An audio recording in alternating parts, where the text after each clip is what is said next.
खुलुमबाय गोजोन फुंबिलि बयनिसिमबो गिबियावनो दैमारि बड' निउस चेनेलनिफ्राय नोंथांमोनखौ बरायनानै लाग्रोनाय जाबाय। दिनै आं गोदान भिडिअ लानानै फैलायबाय। मिजिंथियो नोंथांमोना आंनि भिडिअखौ जोबजासिम नायलांगोन। BTC हालामनि लाइमोनफोरनि थाखाय गोजोनथाव खौरां।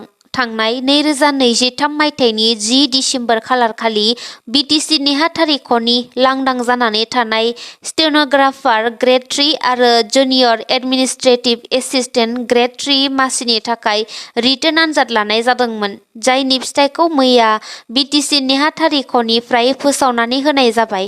नोंथांमोनहा BTC सोरखारनि www.bodoland.gov.in अफिसियेल वेबसाइटआव थांनानै नायनो हासिगोन। मख'नो गोनांदि बे आनजादखौ बड'लेण्ड मुलुग सोलोंसालिनि दैदेननायाव खुंफुंनाय जादोंमोन, जेराव गासै मोन 12 स्टेन'ग्राफार आरो मोन 20 जुनियर एडमिनिस्ट्रेटिभ ग्रेड 3 मासि दंमोन।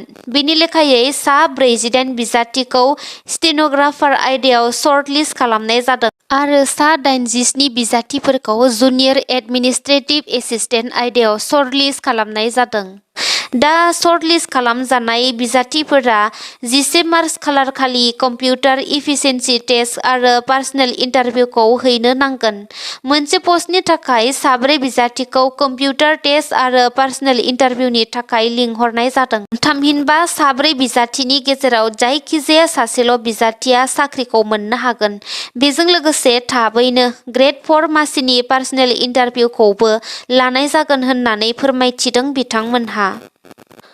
हाग्रा बिफाननि गोख्रों जाफुंसारनाय। तामुलपुर जिल्ला नावकाटानि निधुवा आरो जलथेंपारायाव SSB आरो तामुलपुर रेन्जनि हाग्रा गोख्रों सिग्रोमनाय। मिथिनो हानाय बादियैब्ला तामुलपुर जिल्लानि नावकाटानि निधुवा आरो जलथेंपारायाव आयेन बेरेखा हाबा मावग्राफोरनि गंनै दंफां हाग्रा मिलखौ बोखांदों। गंनै मिलनिफ्राय दंफां हाग्रा मेसिनजों लोगोसे गोबां बिबांनि बेसेन गोसा दंफांफोरखौबो बोखांफानो हादों। मिथिहोनाय बादियैब्ला गोबाव समनिफ्रायनो गंनै मिलाव गोबां आयेननि बेरेखायै दंफां हाबोबाय थादोंमोन।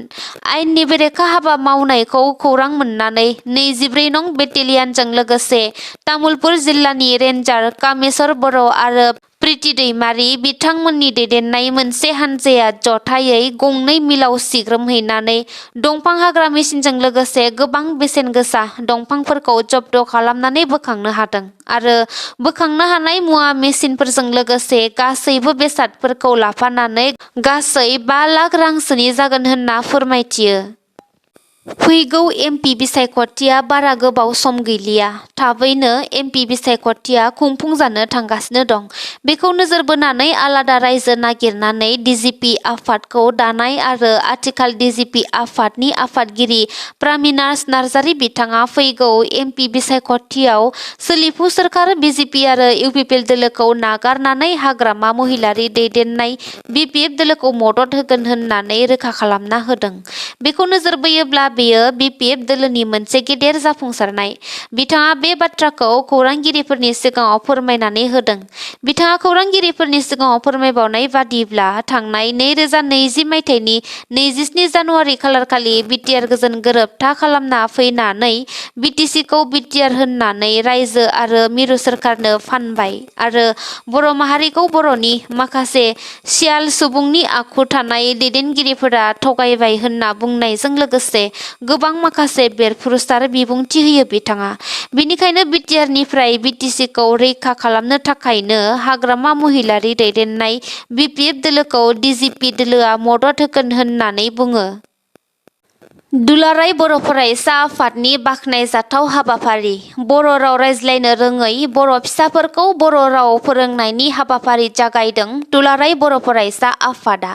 आसामनि मोन 10 जायगाफोराव बर' राव फोरोंनायनि मिरु बेखेवगोन दुलाराय बर' फरायसा आफादा।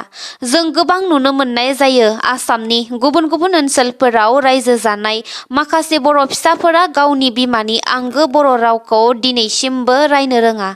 बेनिखायनो बर' बिमानि आंगो रावखौ रायज्लायनो रोङैखौ नोजोर होनानै आसामनि जायखिजाया खना खनला थाया मानो साफ्रोमबो बर' फिसाफोरा जाहाथे गावनि आंगो बर' बिमानि रावखौ रायज्लायनो रोङो, बिनि थाखायनो दुलाराय बर' फरायसा आफादा आसामनि दाब दाब जायगाफोराव रायजो जाबोनाय खर'सा आसामाव रायजो जाबोनाय बर' फिसाफोरखौ बर' राव फोरोंनो थाखाय गासै मोन 16 सोलोंथाइ मिरुआव बर' राव फोरोंनो थाखाय थांखि लादों आरो मोन 16 फोरोंथाइ मिरुफोराव सा 32 फोरोंगिरि थिसनथाइनि थाखाय मैया दुलाराय बर' फरायसा आफादनि दैदेननायाव गौहाटीनि बाथौफुरियाव थानाय बर' थुनलाइ आफादनि अफिस ससिय' लिटेरेरि कालचारेल कमप्लेक्सआव इन्टारभिउ एबा मोगा-मोगि आनजाद लानाय जायो।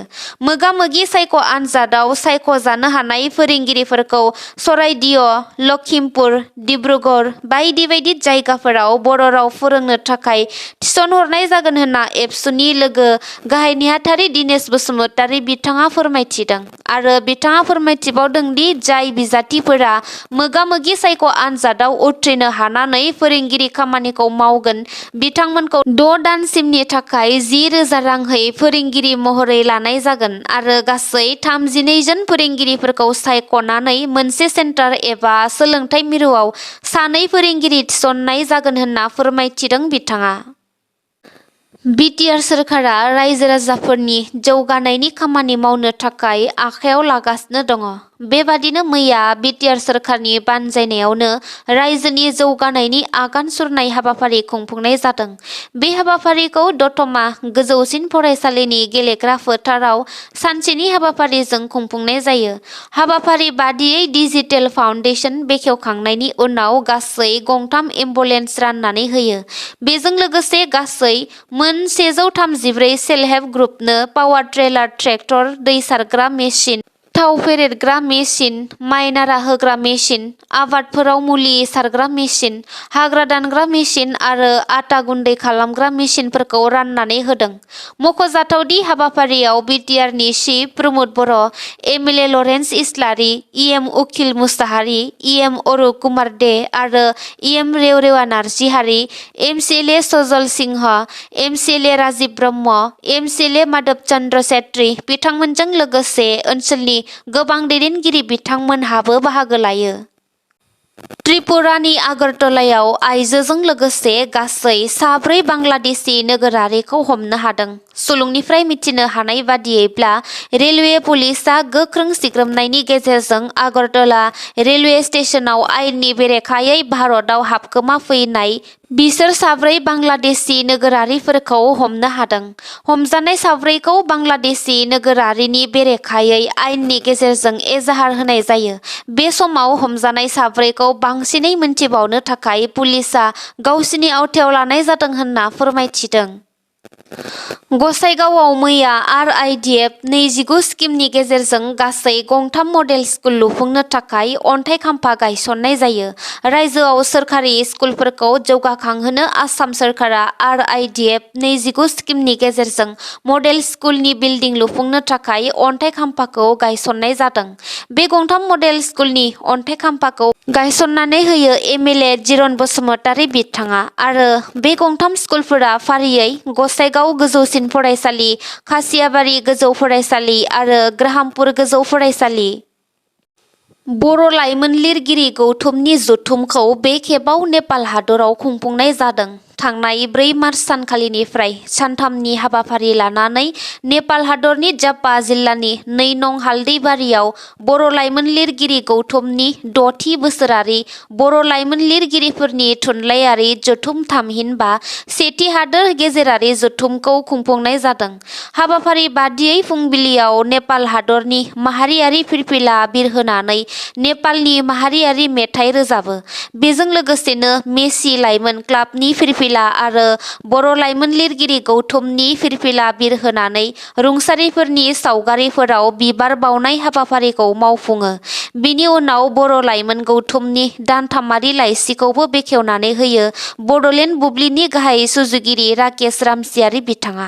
थारैनो बे जथुमखौ मेसि युवा क्लाबनि बानजायनायाव खुंफुंनाय जादों आरो 4 मार्चनिफ्राय लानानै दिनै 6 मार्च दिनैनि जोबथा हाबाफारियाव बड'लेण्डनिफ्राय 120 जन बर' लाइमोन लिरगिरि बिथांमोनहा हाबाफारियाव बाहागो लाहैगोनखौ मिन्थिना मोन्दों। थारैनो बर' लाइमोनफोरा बबे लामाजों? आथिखालाव बर' लाइमोनफोरखौबो ड्राग्स फालांगि खालामनाय बा ड्राग्सजों सोमोन्दो थानाय बेफोर गाज्रि खामानिफोराव गोबां खेब हमजाबोबाय थानायखौ जों नुनो मोनबाय थानाय जायोसै। फिन हमजालायबाय सासे ड्राग्स फालांगिरि बर' लाइमोना। बाक्सा जिल्लानि सालबारि तलाजानियाव जायगानि राइजोफोरनि हेफाजाबजों आनन्द बाजाराव पुलिसा हमनो हादों सासे ड्राग्स फानग्रा लाइमोन। हमजानाय ड्राग्स फालांगिरिया समुवागाथिनि रन्टु खेरखातारि। मिथिनो हानाय बादियैब्ला नारें काजि खावनायनि सन्देहजों हमनाय जादोंमोन रन्टु खेरखातारिखौ आरो बिनिफ्रायनो गं 16 कन्टेनार आरो 21 ग्राम ड्राग्स हमनो हादों पुलिसा। बरपेटा रडनिफ्राय लाबोखोमानानै गुबुन गुबुन जायगायाव फानदोंमोन होननानै राइजोफोरनि सिगाङाव सिमान लादों हमजानाय बर' लाइमोन रन्टु खेरखातारिया। नोंथांमोना आंनि भिडिअखौ नायनानै मोजां मोनदोंब्ला अन्नानै लाइक, शेयार, कमेन्ट आरो साबस्क्राइब खालामनानै होदो। एसेनोसै, गोजोन्थों।